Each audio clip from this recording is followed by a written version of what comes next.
I've got a question. One that I wanted to ask you last time, but we didn't have time to get to it, and one that really piggybacks off what you were just talking about, how there's different ways to explore the world, one of them being reading. And I think that's one very, very important and timeless way of exploring the world. What do you think about this phenomenon? Less people are reading. Like, it feels like almost nobody is reading per capita. What do you make of that? Do you see that as an existential crisis? No. What do you make of it? No. Well, reading for pleasure has always been a minority occupation. Like, most people don't read for pleasure. Of the people who read for pleasure, only a small proportion buy books. Of the people who buy books, only a small proportion buy difficult books. It's a specialty market, and I don't think that's changing. What I do see happening, though, is that is being expanded in surprising ways by such things as YouTube videos and podcasts. So you can find the value in something like that is just as valuable as something you could possibly find in a book. Well, I think that the two technologies have their advantages and disadvantages. The thing about a book that you can't get from a discussion is that a book is like a portrait as opposed to a photograph. A photograph, it's click, that's that. A portrait you layer on and layer on and layer on and work over for weeks. You still have the same single image, but there's this depth to it. And a book enables you to think and then rethink and think and then rethink. And so you can go deeper in a book than you can, I would say, in any other medium. Okay. But that doesn't mean you can't go deep in a podcast. And it doesn't mean that there's no educational utility in podcasts. Plus, there's audiobooks, right? And people are listeing to those like mad. That was another question. Do you think that audiobooks are just as valuable as books? Oh, sure. Just as good?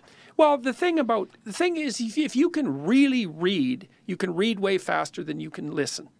So reading is more effective, except that, and this is what's cool about podcasts, and what's game-changing about them, I would say, is we can't read while you're driving. Yeah.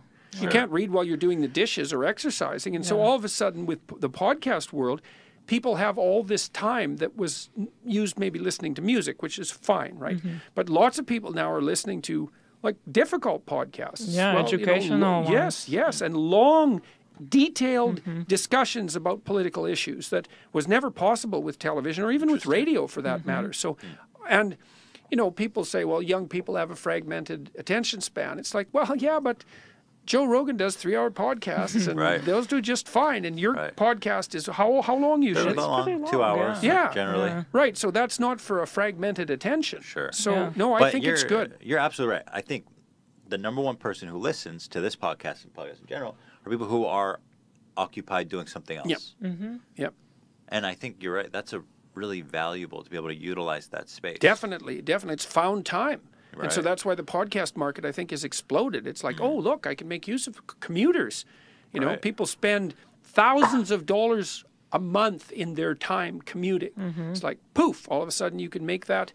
You can take a university degree while you're commuting, essentially, in terms of the knowledge that you can attain. Sure. So I'm not pessimistic about that at all. And also the way that you have been using YouTube with your content is kind of amazing. It's the way that there's hundreds of thousands of views on your lectures and and they're difficult. They're difficult lectures. Like they push me when I'm lecturing, and they're long. That's right. And there's a big market for high quality educational material. So, or demanding educational material, let's say. One of the brilliant things you've done is you market yourself really well, and to the new media, I think, where your contemporaries weren't doing that. Right.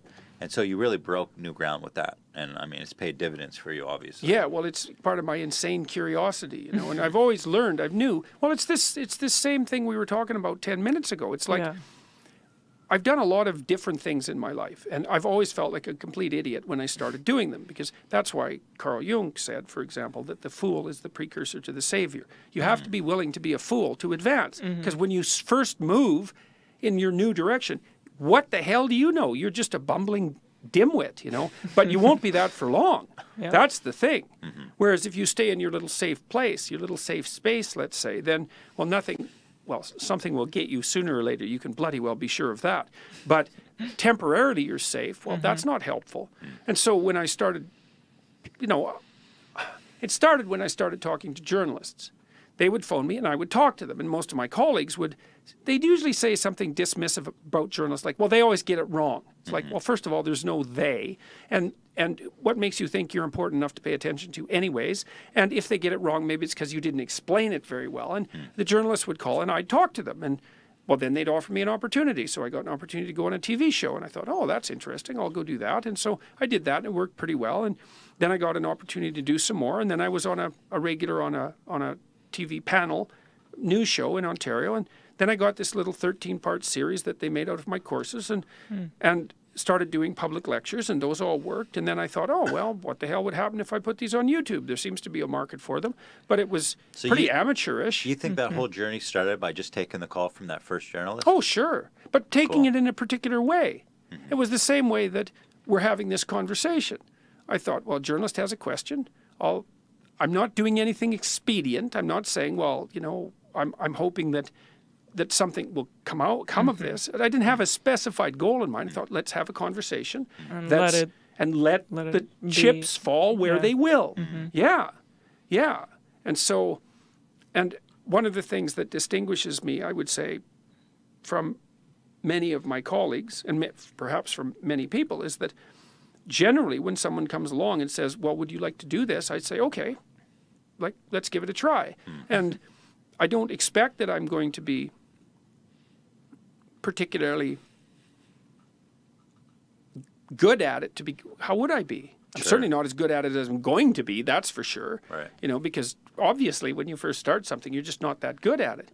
But, you know, like I felt like a fool when I first started to practice as a therapist, or when I first started to lecture, when I first started to work as a business consultant, when I was designing software, when I was going on, you know, starting to do media events. It's like, what the hell do I know? I don't know how to do this. It's like, whatever, man. It's like, move ahead.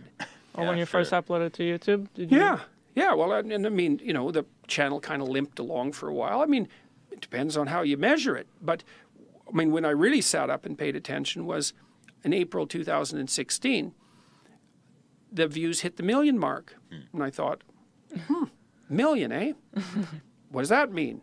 And I really thought about it. I thought, 1 million's a lot. If I sold 1 million books, it's like, well, that's when you do the little touchdown dance, right? At the end of the field, because that just doesn't happen. And I'd never write a scientific paper that had 1 million views. That just never happens, ever, not once, right? Then you think, well, if you talk to 50 stadiums full of 20,000 people, you'd think, that's noticeable, right? That's noticeable. Yeah. I thought, 1 million. And people were watching the lectures, like their long lectures. They were watching them. It wasn't just 30 seconds. They were in there. Like some people would browse and pop out, but lots of them were watching them right to the end. And so I thought, all right, what the hell is this YouTube thing? Anyways, what is this? It's not cute cat videos. It's, and then I thought, oh, I get it. I see what it is. It's like the invention of the printing press. It's that big.